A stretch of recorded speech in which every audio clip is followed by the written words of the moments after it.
ایک وظیفہ ہے، بڑا زبردست وظیفہ ہے، جو اس عمل کو کرے گا نا اللہ تعالیٰ اس کو عجیب و غریب مال عطا فرمائیں گے، اور مالی اعتبار سے کبھی بھی وہ پریشان نہیں ہوگا، مالی اعتبار سے کبھی بھی پریشان نہیں ہوگا۔ ایک بزرگ کے پاس میں بیٹھا ہوا تھا، وہ یوں کہہ رہے تھے کہ بیٹا میں نے 35 ملکوں کا سفر کیا، نہ میں نے 1 روپیہ خرچ کیا، نہ 1 روپیے کا کسی سے سوال کیا۔ میں نے کہا حضرت کیا کرتے ہو؟ بولے یہ وظیفہ کرتا ہوں۔ میں نے کہا اچھا۔ میری مدینہ منورہ میں پڑھائی چل رہی تھی، میرے شیخ نے جب میری پڑھائی ختم ہوئی تو ایک ڈائری لے کر آئے، قلم لے کر آئے، مجھے کہا بیٹا لکھ یہ وظیفہ۔ میں نے لکھ لیا، اور طے کر اس کو کبھی ناغا نہیں کرے گا، اللہ مالی اعتبار سے کبھی بھی تجھے کسی کا محتاج نہیں کرے گا۔ میں نے لکھ لیا، حضرت نے لکھایا، میں نے لکھ لیا۔ پھر ایک بات کہی تھی کہ بیٹا یہ وظیفہ بڑا زبردست ہے، لیکن بے طلبوں کو مت بتانا، جس کے اندر طلب ہو اور جو اس کی قدردانی کرتے ہو اسی کو بتانا۔ پھر میں جب ہمارے یہاں آیا، کچھ لوگ میرے پاس آتے، مولانا ہم بڑے پریشان ہیں مالی اعتبار سے، حالات میں کوئی وظیفہ، تو الحمدللہ میں یہ وظیفہ بتا دیتا، اللہ تعالیٰ ان کو بہت نواز دیتے، عجیب و غریب نواز دیتے، اور عجیب و غریب اس پر تجربہ ہے۔ اور کئی اللہ والوں کو میں نے دیکھا وہ یہی وظیفہ پڑھتے ہیں۔ پھر ایک بار تو میں بڑا تعجب میں رہ گیا کہ یہ وظیفہ کسی اللہ والے کا، کسی شیخ کا بتایا ہوا نہیں ہے۔ ایک صحابی نے ہمارے نبی سے کہا تھا کہ پیارے نبی جی دنیا نے مجھے چھوڑ دیا ہے، یعنی میرے پاس کچھ ہے نہیں۔ اس وقت ہمارے نبی نے یہ وظیفہ دیا تھا اور یوں کہا تھا کہ آپ فرشتوں والی تسبیح کیوں نہیں پڑھتے، اور یہ بتایا تھا تسبیح سبحان اللہ وبحمدہ سبحان اللہ العظیم وبحمدہ استغفر اللہ، اللہ اکبر کبیرہ، سبحان اللہ وبحمدہ سبحان اللہ العظیم وبحمدہ استغفر اللہ۔ پیارے نبی سے وظیفہ سنا، راوی فرماتے ہیں کہ پھر ایک مدت تک وہ نظر نہ آئے، جب دوبارہ نظر آئے تو انہوں نے بتایا جس کا خلاصہ یہ ہے اللہ نے مجھے اتنا نواز دیا ہے کہ میں بتا نہیں سکتا۔ یہ عجیب و غریب وظیفہ ہے۔ ایک شخص مجھے کچھ وقت پہلے نوساری میں ایک جگہ ملے، سید تھے، مجھے کہنے لگے مولانا کچھ وقت پہلے آپ ہمارے گھر آئے تھے، آپ نے ایک وظیفہ بتایا تھا، میں نے آپ کو اپنی پریشانی بتائی تھی، آپ نے ایک وظیفہ بتایا تھا، الحمدللہ 2 دن سے میں نے شروع کر دیا ہے۔ میں نے کہا یار میں نے بتایا تھا 3-4 مہینے ہو گئے، آپ نے 2 دن سے شروع کیا۔ مولانا آپ کو نہیں معلوم، آپ بتا رہے تھے پردے کے پیچھے سے میری بیوی یہ وظیفہ سن رہی تھی، اللہ کی شان اس نے پابندی سے کیا، ابھی اس کے 36 لاکھ روپے آ رہے ہیں، تو میں نے بھی شروع کر دیا۔ میں نے کہا یار آپ عجیب آدمی ہو۔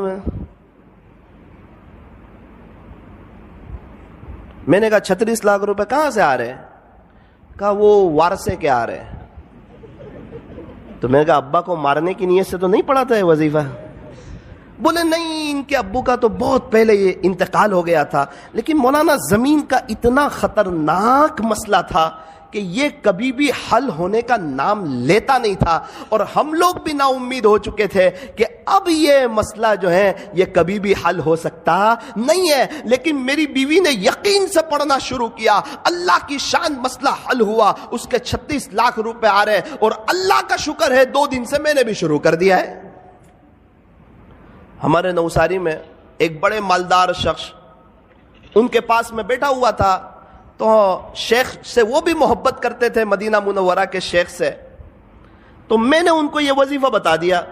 کہنے لگے نا وہ بڑے آدمی ہیں اور ان کا بتایا ہوا وظیفہ کرنا ہی چاہیے۔ میں نے کہا ان کا بتایا ہوا نہیں، پیارے نبی کا بتایا ہوا ہے، یہ کوئی اللہ والے کا بتایا ہوا نہیں ہے، یہ کوئی تجربہ کرنے کا وظیفہ نہیں ہے، یہ تو عمل کرنے کا وظیفہ ہے۔ اچھا کیا بتایا؟ تو میں نے ان کو بتا دیا۔ 2 دن کے بعد مجھے ملے، کہا بیٹا یہ وظیفہ کبھی چھوڑنے جیسا نہیں ہے۔ میں نے کہا کیوں؟ بولے بیٹا پیسہ تو بہت ہے، سب جگہ روکا ہوا ہے، ابھی میں حالات میں تھا کچھ وقت سے، پیسے کے بارے میں ہاتھ میں پیسہ نہیں تھا، زمینیں جائیداد پراپرٹی بہت، ہاتھ میں پیسہ نہیں۔ تو میرا بڑا بیٹا میرے پاس آیا اور یوں کہنے لگا ابا بہت پہلے آپ کے 70,000 روپے میرے پاس تھے، وہ ابھی آپ لے لو 70,000۔ بولے، میں نے بولا پھر؟ بولے اب کبھی یہ وظیفہ نہیں چھوڑوں گا۔ اللہ اکبر کبیرہ۔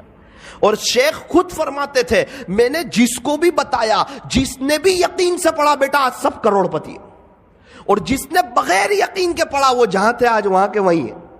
تو میرے عزیزو ایک بات یاد رکھو، یہ وظیفہ جو ہے یہ بڑا زبردست ہے۔ میں نے ایک سوال پوچھا شیخ سے جس پر وہ مجھ سے بڑے ناراض ہوئے، بہت زیادہ ناراض ہوئے، اور مجھے کہا بیٹا تیرے سے مجھے یہ امید کبھی نہیں تھی کہ تو مجھے یہ سوال پوچھے گا۔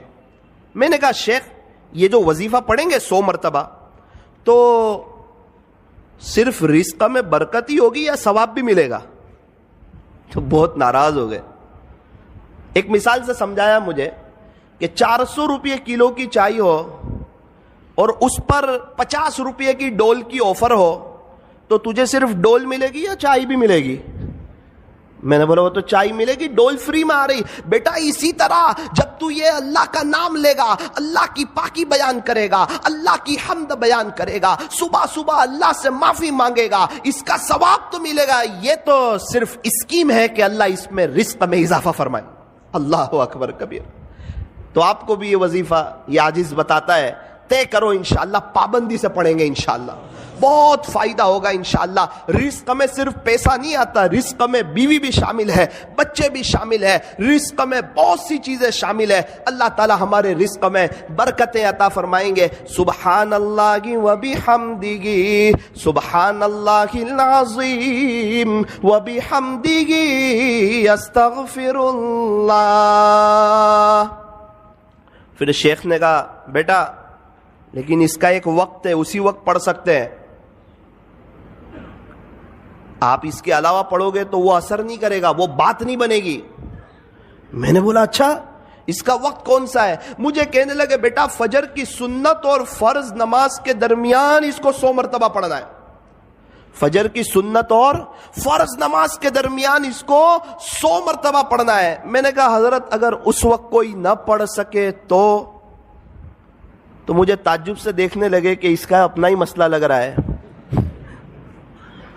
مجھے کہنے لگے بیٹا جب تک فجر کی نماز کا وقت رہتا ہے، صبح صادق کے بعد سنت پڑھ لیں، اس کے بعد سے جب تک فجر کی نماز کا وقت رہتا ہے وہاں تک یہ پڑھو گے تو یہ اپنا اثر عجیب اور غریب انداز میں کرے گا۔ پھر مجھے اپنے مکان پہ لے گئے ایک مرتبہ، بڑے بڑے لوگوں کو دعوت تھی، مجھ چھوٹے کو بھی حضرت نے گن لیا۔ اللہ اکبر کبیرہ، بہت سی نعمتیں دیکھی، مجھے بتانے لگے، اس کی اہمیت سمجھانے لگے کہ دیکھ بیٹا یہ وظیفے کی برکت ہے کہ اللہ تعالیٰ نے مجھے ایسا شاندار مکان دیا، دیکھ بیٹا اس وظیفے کی برکت ہے ایک کار تو ایسی میرے گھر کے باہر کھڑی ہے جو تیرے ہندوستان میں لانچ بھی نہیں ہوئی ہے۔ تو وظیفے کو معمولی مت سمجھنا، کبھی چھوڑنا مت، اس کی پابندی کرنا، انشاءاللہ اللہ تجھے بھی بہت نوازے گا۔